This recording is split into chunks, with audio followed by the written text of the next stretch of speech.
তোমাদের সাথে একটা জিনিস শেয়ার করি।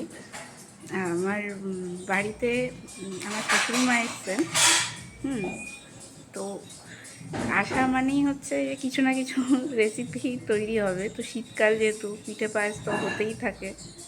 তো আমি কিচ্ছু করিনি, সম্পূর্ণ আমার শাশুড়ি মা বানিয়েছে। চলো তোমাদের সাথে শেয়ার করি কী কী হয়েছে পিঠে পায়েস।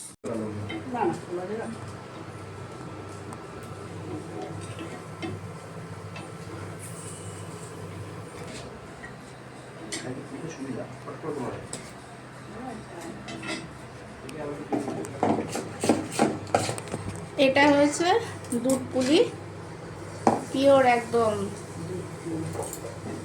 ঘন গরুর দুধ আর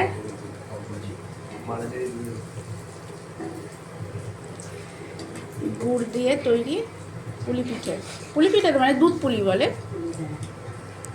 সব কিন্তু এই যে আমার শাশুড়ি মার, ঠিক আছে। আমি এগুলো করার সময়ও পাই না, সত্যি কথা। আর মানে হাতে হাতে হয়তো করতে পারি, কিন্তু এত কিছু আমি করতে পারিও না। আমার ভাগ্যিস এসছে যেন এগুলো খাওয়া হচ্ছে, নাহলে পরে আর হতো না খাওয়া।